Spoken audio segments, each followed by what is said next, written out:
We greet you, all our viewers, in the name of our Lord Jesus Christ this morning. This is Sunday, the 29th day of March, 2020, here at the African Holy Ghost Christian Church, Huruma. And we would like to welcome all our viewers and our church members, wherever they are, back at home, as they observe the guidelines given by our government to stay at home. And as you are aware that we are not allowed to hold services in the church, so we shall deliver today's sermon to you through the technology that God has provided. You'll be able to view this message through YouTube and through Facebook and other channels. And we shall continue to minister the Word of God through these channels as long as we'll not be able to meet here together. And we would like to encourage all the family members to hold services in their homes at this time, because the home is the basic unit of the church and is a full church. So we encourage that at the time of the service that the family organizes for a service at home, because this is what the Lord has given to us at this time. And this morning, I would like to read the book of 2nd Chronicles chapter 7 from verse 13. And this book has been circulating and is a message of a time like this. And the word of God from the book of 2nd Chronicles 7, verse 13 and 14 says, "When I shut up heaven, and there is no rain, or command the locusts to devour the land, or set pestilence among my people, if my people who are called by my name will humble themselves and pray and seek my face and turn from their wicked ways, then I will hear them from heaven, will forgive their sin and heal their land." Let us pray. Lord of heaven, we come before you this morning to thank you for the wonderful day that you have given unto us, even as we celebrate the service in accordance to your command. We pray that your blessings will be upon us, even as we share your word. For this we pray in Jesus' name. Amen. This message is a message of a time like this,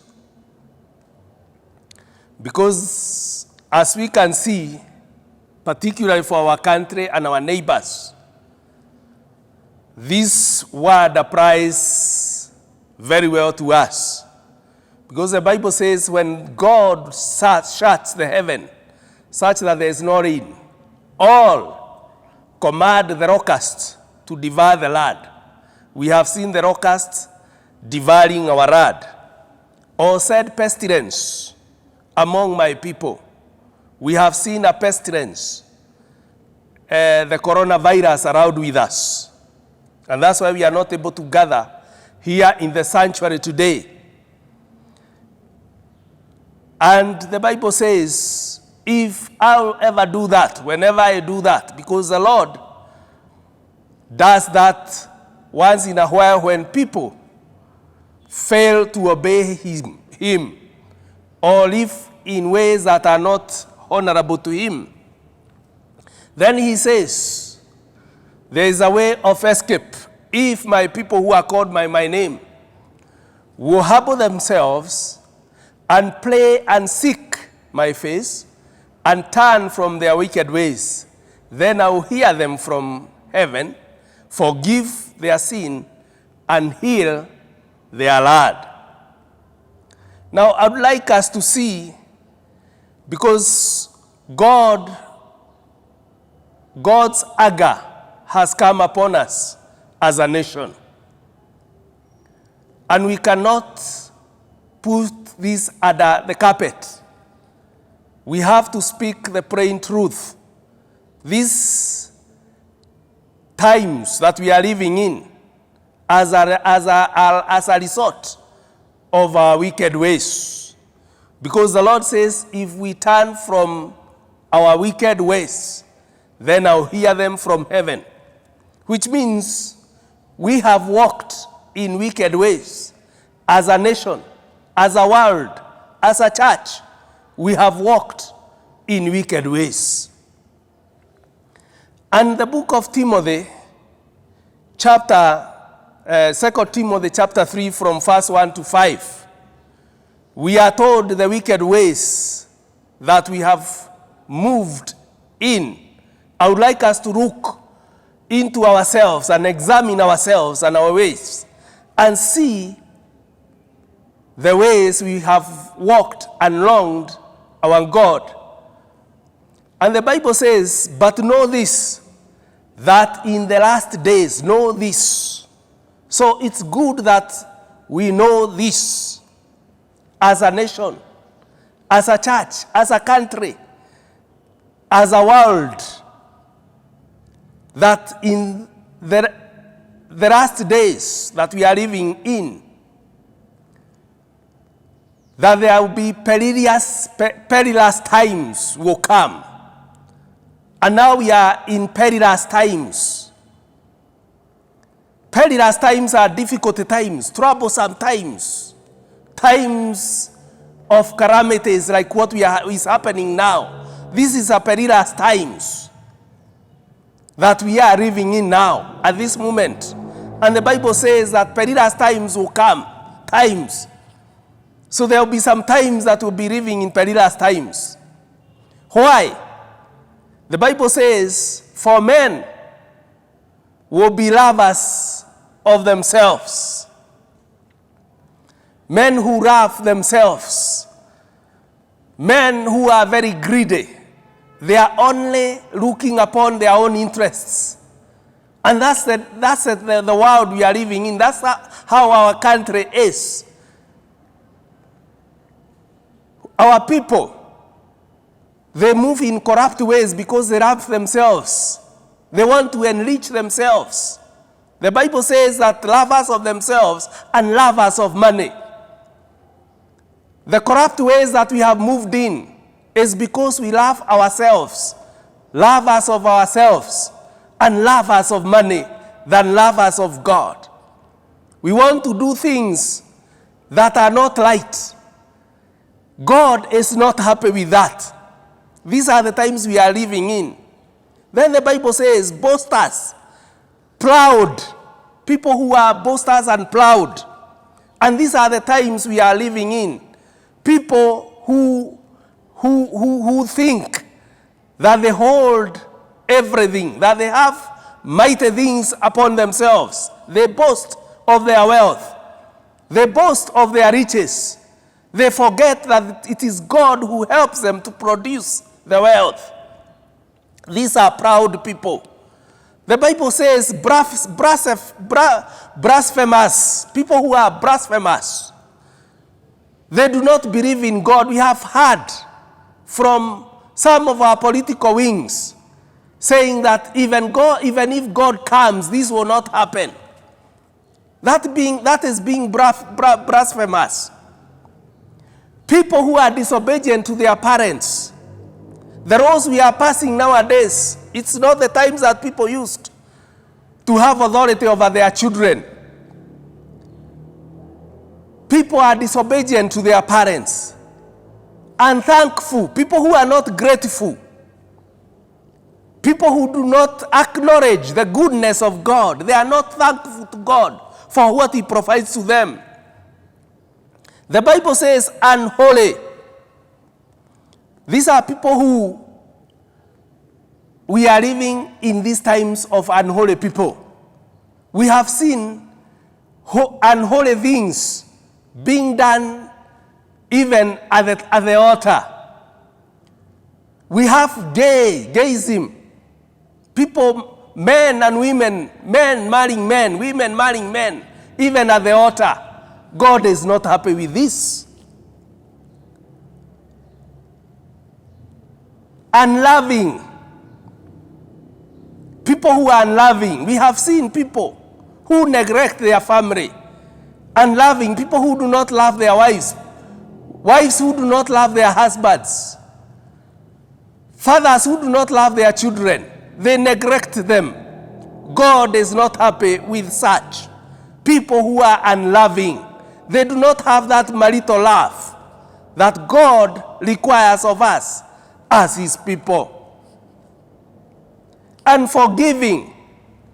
People, when they are wronged, they cannot forgive. And God tells us, forgive your sins as I forgive you. Slanderous. We have seen people trying to make others look bad so that they can gain mileage in politics, in offices, in churches. There is slandering. People who are competing with one another. God is not happy with this. People who do not have self-control. They take drugs with no control. People who take alcohol with no control. They mess themselves up. They cannot control their greed. They have no self-control. People who are brutal. We have seen, we read in the newspapers, the brutality that some men put on their families. We wake up in one day and we find somebody has killed his children and his wives. Or a mother has killed his children and his husband. These are brutal people. This is what we have done in the eyes of our God. Despisers of good and traitors. People who do not like anything good. Whenever things that are not good, these are the things that attract us. And we praise them. We take pleasure in things that are of the world.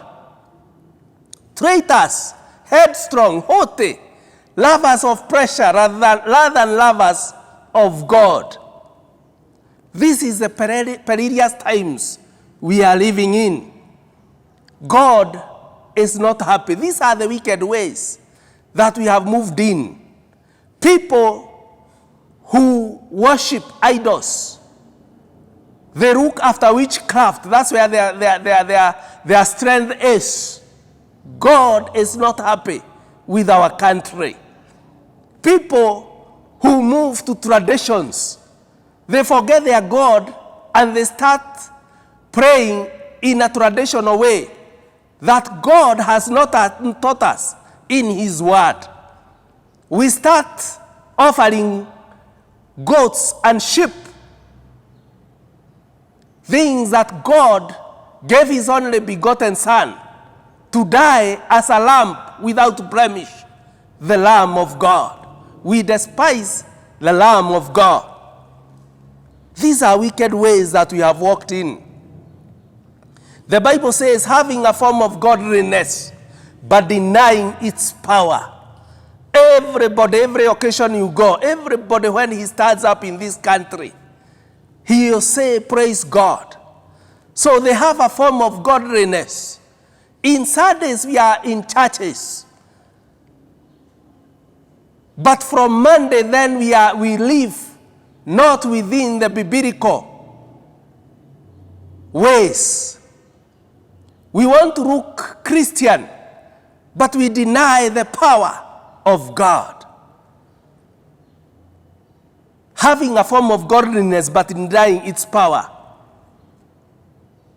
And from such people, the Bible tells us we have walked in the long way.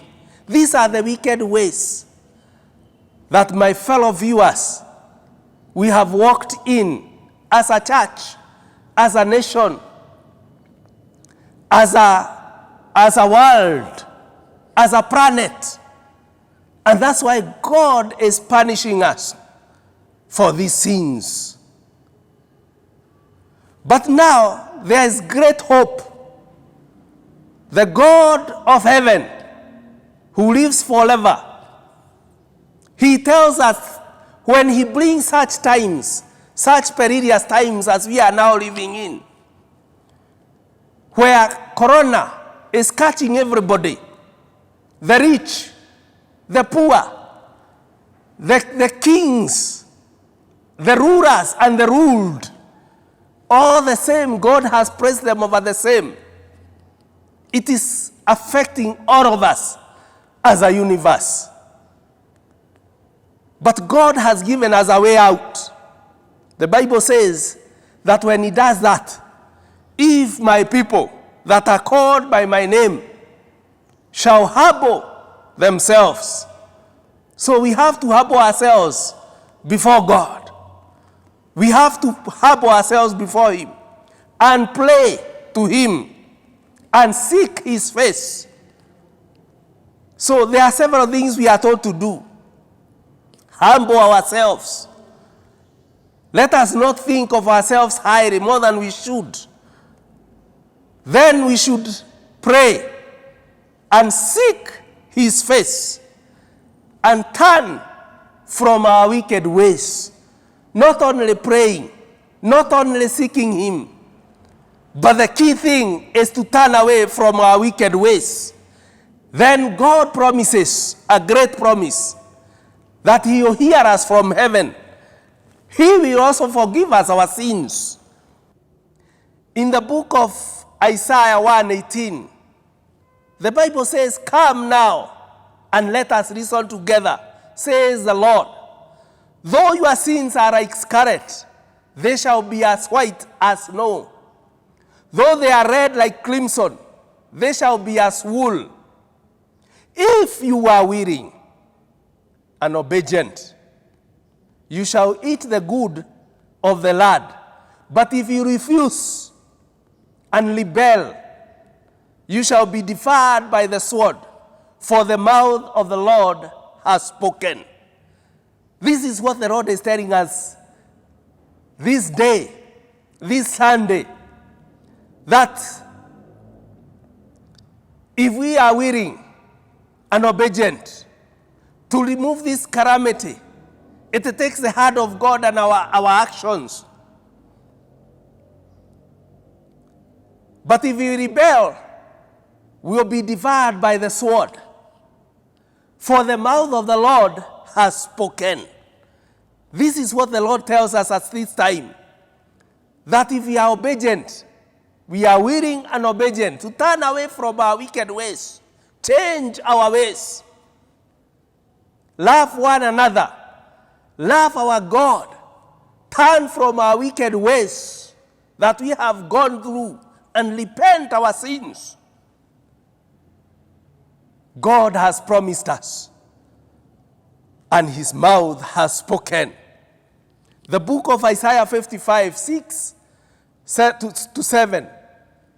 The book of Isaiah, chapter 55, verse number 6 and verse number 7.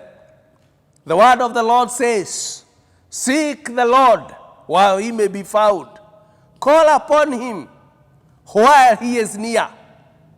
Let the wicked forsake his way."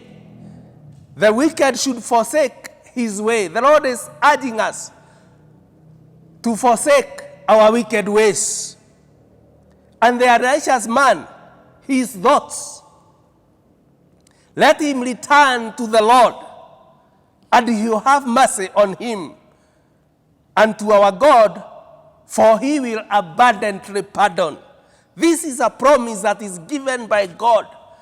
He is affirming it, that he will forgive us, he will pardon us, if we turn away from our wicked ways and forsake the ways that we have moved in, the ways we have led in the book of Timothy.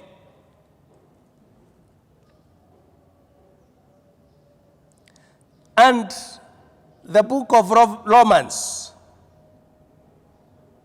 tells us clearly, the book of Romans 10, verse 11, as we go to finish, that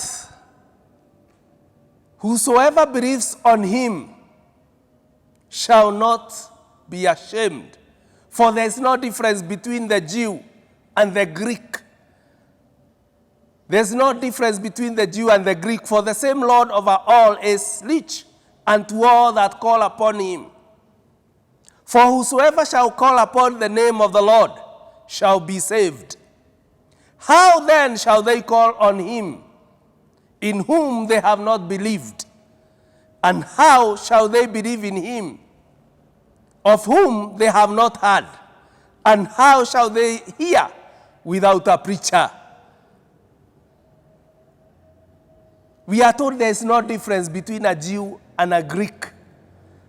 This coronavirus is attacking the Greek, the Italians, the Britons, the Chinese, the Americans, the Russians, the Kenyans, the Zambians, all of us. There is no Jew, there is no Greek, even the Israelites. And he says he's Lord over all. But the word of God, there's a wonderful promise here, that whosoever shall call upon the name of the Lord shall be saved. Whoever will call upon him. And the Bible says, how will you call upon him whom you have not believed? So the first thing is to believe in him. Have faith in our God. Let us not have faith on ourselves. But if we shall turn to him, whosoever shall call upon his name, he will not be ashamed. And we believe by hearing. Faith comes by hearing, and is hearing the word of God. And that's why we are here to tell you that there's no other way of escape except from turning from our wicked ways and calling unto the Lord earnestly. Seek his face, that he may be found. He is near us. He is not far. He is looking at us. He is waiting for us, that we may change our ways, and he will heal our land. He is a wonderful God. There is a way of escape. And he says, for whosoever. It is not for a few. It is not the rich. It is not the poor. It is not the downtrodden. But all, whosoever shall call upon his name. My hearer, if you hear this word of God, change your ways. The Lord is calling upon us, that we may turn from our wickedness.